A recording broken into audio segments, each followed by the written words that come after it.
Severe moral degradation is a crucial problem of mankind which is seriously affecting the peaceful and meaningful living of human beings. In society, morality is the main source of development of the heavenly qualities like love, affection, heavenly feelings, respect, and appreciation for others. It is moral values and institutions which ensure establishment of social peace, order, and justice. There is no denying the fact that morality is the best virtue of mankind at any individual, social, and global level. Without attaching the essence of morality, a fruitful, honest, and durable democratic, socio-economic, administrative, and judicial institution can never be dreamed of. Social ills and vices, in most cases, occur mainly due to human activities devoid of moral senses. So, it is necessary to develop moral awareness and conscience among the world's people irrespective of color, religion, and nationality.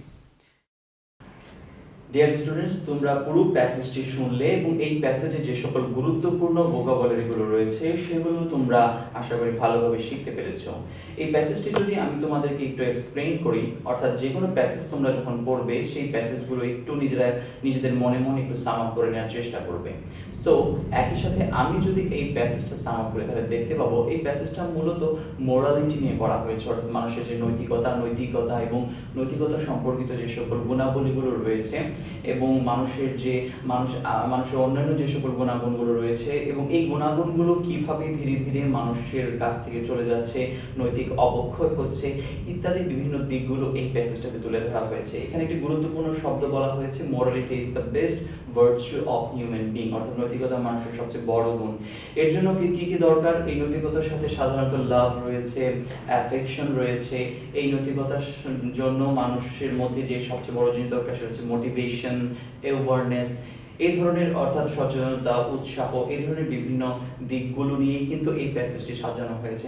এছাড়া এই প্যাসেজে যে সকল গুরুত্বপূর্ণ বিভিন্ন বিষয় রয়েছে তার মধ্যে আরেকটি গুরুত্বপূর্ণ কথা হচ্ছে যে এখানে মানুষ তার জীবন চলার পথে এবং মানুষের ইন্টারনাল অর্থাৎ ভেতরগত যে সকল গুণগুলো মানুষ নিজেরা বহন করে এবং সেই গুণগুলোকে কিভাবে কাজে লাগানো যায় ইত্যাদি দিকগুলো কিন্তু এই প্যাসেজটিতে বলা হয়েছে। তাহলে আশা করি প্যাসেজটা তোমরা খুব ভালোভাবে বুঝতে পেরেছো। সো আমরা এবার মডেল টেস্টে চলে যাব, অর্থাৎ আমাদের প্রথম প্রশ্নটা অ্যান্সার করব। তোমরা যখন পরীক্ষার খাতায় প্রশ্নের উত্তর লিখবে তখন আমি যেভাবে তোমাদেরকে শেখাচ্ছি তোমরা এভাবে লেখার চেষ্টা করবে, অর্থাৎ answer two question norm 1. So এখানে লক্ষ্য রাখো অনেকে কিন্তু অ্যানসারের শর্ট ফর্ম ইউজ করে, তোমরাও নিশ্চয়ই এর আগে পরীক্ষাগুলোতে পড়ে আসছো এবং অনেকে কোশ্চেনেরও কিন্তু শর্ট ফর্ম ইউজ করে। আসলে এইটা অনেক দিক দিয়ে ঠিক নয়, অর্থাৎ তোমরা যখন লিখবে অ্যানসারের পুরোটা লিখবে। সো অ্যানসার টু কোশ্চেন নং 1, অর্থাৎ 1 নাম্বার কোশ্চেনের যে অ্যানসারগুলো রয়েছে সেগুলো আমি ডিরেক্টলি অ্যানসার করব। সো তোমরা সবাই জানো যে 1 নাম্বার তোমাদের প্রশ্নে যে 1 নাম্বার প্রশ্নটা আসে সেটা কিন্তু সাধারণত এমসিকিউ টাইপ হয়, অর্থাৎ মাল্টিপল চয়েস কোশ্চেন, যেখানে একটি প্রশ্ন থাকে এবং কতগুলো অপশন দেওয়া থাকে। অর্থাৎ তোমরা যদি তোমাদের বইয়ে খেয়াল করো এই দিয়ে একটি কোশ্চেন দেওয়া থাকবে এবং এর আন্ডারে 1 2 3 4 এরকম কতগুলো অপশন দেওয়া থাকবে। সো পরীক্ষায় আসলে তোমরা কিভাবে অ্যানসার করবে সেটাও কিন্তু একটা বিগ ফ্যাক্টর। শর্ট ওয়েতে সুন্দরভাবে প্রেজেন্টেশন দিলে কিন্তু পরীক্ষার খাতাটাও দেখতে ভালো লাগে এবং ঝটপট অ্যানসারটাও দেওয়া যায়। সো আমাদের কিন্তু পরীক্ষায় যখন আমরা অ্যানসার করতে যাব এই পুরো প্রশ্নটা লিখে দেন, প্রত্যেকটা অপশন লিখে সঠিক উত্তরের নিচে কিন্তু দাগ দেওয়ার কোনো দরকার নেই বা এরকম চিহ্ন দেওয়ার দরকার নেই। সো আমরা কি করব, আমাদের কাজ হবে আমরা প্রথম অর্থাৎ এ নাম্বার কোশ্চেন দেন এ লিখবো, দেন হচ্ছে যে সঠিক যে অপশনটা অ্যানসার অর্থাৎ 1 2 3 4 এই চারটার মধ্যে সঠিক যে উত্তরটা সেটা নাম্বার লিখবো। ফর এক্সাম্পল 3 নাম্বারটা হচ্ছে সঠিক, সো এই 3 নাম্বারে যে ওয়ার্ডটা দেওয়া থাকবে সেই ওয়ার্ডটা বসাবো। সো আমরা সাধারণত এইভাবে পরীক্ষা অ্যানসার করব, পুরো প্রশ্ন বা পুরো উত্তর লেখার কোনো দরকার নেই, জাস্ট নাম্বারগুলো সঠিকভাবে বসালেই হয়ে যায়। সো আমরা চলো আগে উত্তরগুলো দেখি।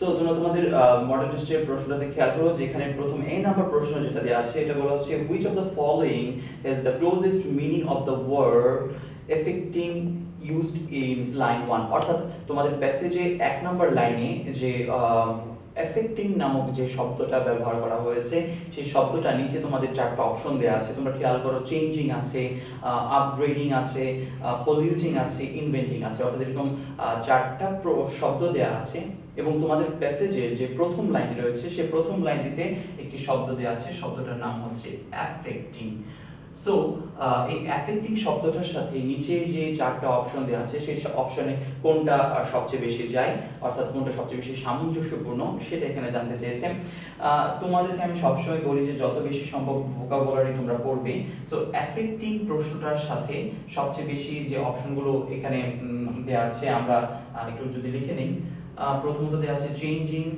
পরে দেওয়া আছে আপগ্রেডিং then there আছে polluting then there আছে inventing সো এখানে একটি বিষয় খেয়াল করো তোমরা যদি এই চারটা শব্দের অর্থ না জানো সেক্ষেত্রে কিন্তু এই অ্যাফেক্টিং অর্থাৎ প্রভাব যেটা আমি তোমাদেরকে প্যাসেজে অলরেডি বলেছি সো এই তোমরা যদি এই চারটা শব্দের অর্থ তোমরা না জানো সেক্ষেত্রে কিন্তু এই অ্যাফেক্টিং এর সাথে কোন শব্দটা সামঞ্জস্যপূর্ণ সেটা তোমরা জানবে না সো আমি তোমাদের পুরো লেসনটিতে কিন্তু বলে আসছি যে যত বেশি সম্ভব তোমরা ভোকাবুলারি অর্থাৎ শব্দ অর্থ পড়বে তাহলে কিন্তু ঝটপট এই প্রশ্নগুলোর উত্তর এক নিমিষে দিতে পারবে তার জন্য কিন্তু প্যাসেজে রিপিট যে পড়ার দরকার নেই আমরা জানি অ্যাফেক্টিং অর্থ প্রভাব অর্থাৎ এটা নেগেটিভ সেন্সে বলা হচ্ছে বা এটাকে আমরা দূষণ বলতে পারি এটা মানুষকে বিভিন্নভাবে নেগেটিভভাবে প্রভাব বিস্তার করে রোগ বালাইয়ের মাধ্যমে হতে পারে মানসিকভাবে হতে পারে যেহেতু এখানে মোরালিটি নিয়ে কথা হচ্ছে সো নেগেটিভ মোরাল সেন্সও গ্রো করতে পারে অ্যাফেক্টিং দিয়ে অর্থগুলো বোঝায় সো অ্যাফেক্টিং এর সাথে সামঞ্জস্যপূর্ণ অর্থ হচ্ছে এখানে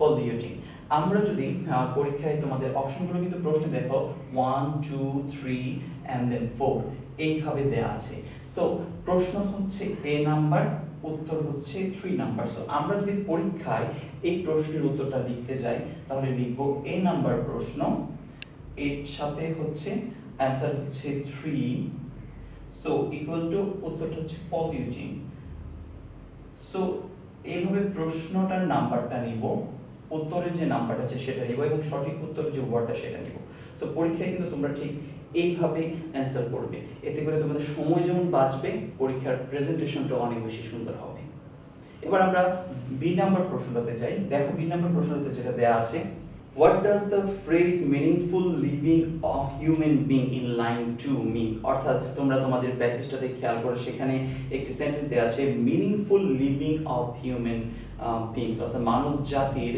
যে অর্থবোধক যে বসবাস বা জীবনযাত্রা meaningful living এইটা সাধারণত তোমাদের প্রশ্নে এখানে চারটা অপশন দেয়া আছে তোমরা খেয়াল করে দেখো এক নাম্বার অপশনে দেয়া আছে লিভিং with moral qualities অর্থাৎ meaningful living of human being মানব জাতির অর্থবোধক অর্থাৎ সম্মানজনক যে জীবন যাত্রা সেটাকেই বলা হচ্ছে এটার নিচের চারটা অপশনগুলো আমি তোমাদেরকে পড়ে শোনাচ্ছি লিভিং উইথ মোরাল কোয়ালিটিস অর্থাৎ কিছু নৈতিক গুণাবলী নিয়ে মানুষের জীবনযাপন বা বসবাস সেটা নাম্বার 2 তে দেওয়া আছে লিভিং উইথ রিজেকশন অর্থাৎ রিজেকশন অর্থ হচ্ছে বাদ দেয়া বা দূরে সরিয়ে দেয়া এই ধরনের কিছু সো লিভিং উইথ রিজেকশন অর্থাৎ এমন এক ধরনের বসবাস যেটা সাধারণত প্রত্যেককে দূরে সরিয়ে দেয় লিডিং লাইফ টু ফ্রাস্ট্রেশন অর্থাৎ অনেকে হতাশার মধ্যে জীবনযাপন করে সো ফ্রাস্ট্রেশন অর্থ হচ্ছে হতাশা লিডিং লাইফ উইথ ফ্রাস্ট্রেশন অর্থাৎ হতাশার মধ্যে জীবনযাপন নাম্বার 4 হচ্ছে মেকিং আওয়ার লাইফ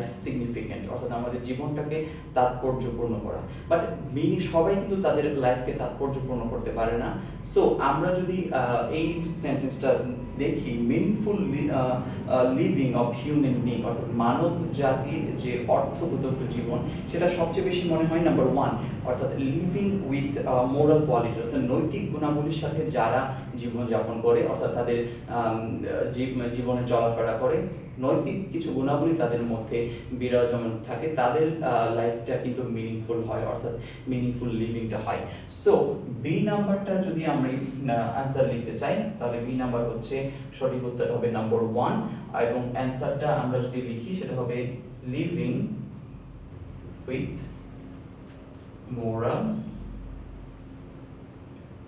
কোয়ালিটিস অর্থাৎ নৈতিক গুণাবলীর সাথে জীবনযাপন করা। তোমরা তোমাদের টেস্ট পেপারে খেয়াল করো, আমরা এবার সি নাম্বার প্রশ্নটা যদি সলভ করি। সি নাম্বার প্রশ্নে বলতেছে which of the following best describes the importance of morality, অর্থাৎ নিচে চারটা অপশন দেওয়া আছে এবং বলতেছে যে এই চারটা অপশনের মধ্যে কোনটা সবচেয়ে বেশি মোরালিটির গুরুত্বটা এক্সপ্লেইন করে, অর্থাৎ মোরালিটি যে গুরুত্বপূর্ণ, ইম্পর্টেন্স অফ মোরালিটি, এটা নিচে কোন অপশন থেকে আমরা পাবো। আমরা যদি অপশনগুলো থেকে তাকাই, তোমরা খেয়াল করো, ইট ডিগ্রেডস হিউম্যান বিংস, ডিগ্রেডস মানে হচ্ছে অবসান করা, ক্ষয় করা, এই ধরনের কিছু, অর্থাৎ এটা মানব জাতিকে অবক্ষয় ডেকে আনে, এরকম একটা প্রশ্ন উত্তর হতে পারে। নাম্বার 2 তে বলতেছে it is the main source of the development of the heavenly qualities, অর্থাৎ মোরালিটিটাকে এই অপশন 2 তে বলা হচ্ছে যে এটা হচ্ছে প্রথম অর্থাৎ প্রধানত উৎস যার মাধ্যমে মানুষ তাদের কোয়ালিটিটাকে উন্নত করতে পারে, মেইন সোর্স অর্থাৎ মোরালিটিকে বলা হচ্ছে। আমরা যদি 3 নম্বর অপশন দিকে তাকাই, সেখানে বলতেছে ইট ফ্রাস্ট্রেটস অল ডেভেলপমেন্ট ওয়ার্কস, অর্থাৎ মোরালিটি সব উন্নয়নমূলক কাজকে হতাশাগ্রস্ত করে, এটা নিশ্চয়ই সঠিক অ্যান্সার হতে পারে না।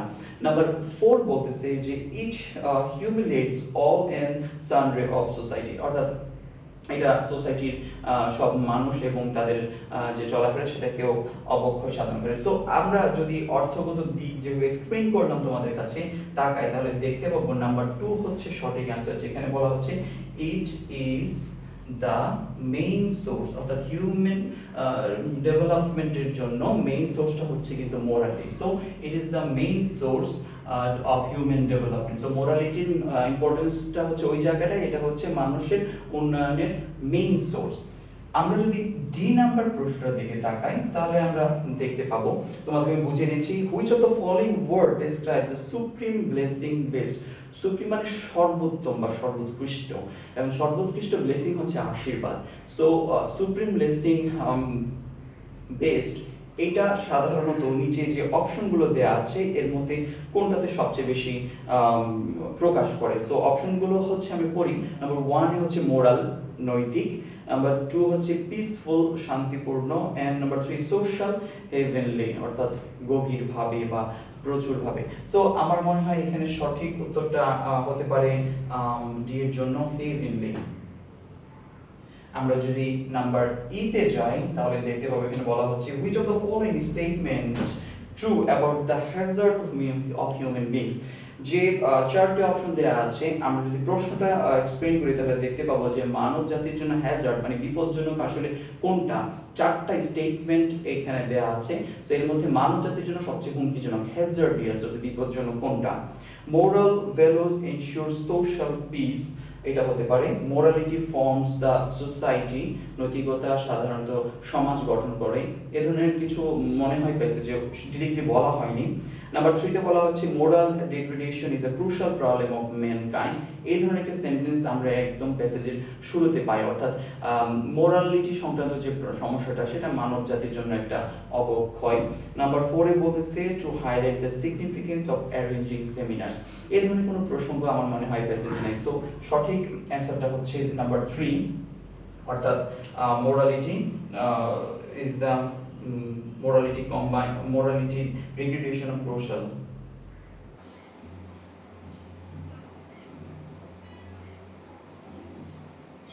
So number 3 তে যে আমরা এর সঠিক উত্তরটা পাই।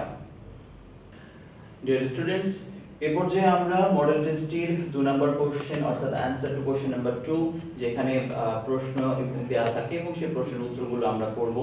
প্রশ্নের উত্তর দেওয়ার ক্ষেত্রে আমি এর আগেও বিভিন্ন প্র্যাকটিসের সময় আমি তোমাদেরকে বলেছি যে আমরা প্রশ্নগুলোর উত্তরের সময় অবশ্যই সেটাকে প্রিসাইজ রাখবো এবং নিজেদের ভাষা, নিজেদের সেন্টেন্স মেকিংটা ব্যবহার করে আমরা এই প্রশ্নগুলোর উত্তর দেওয়ার চেষ্টা করব।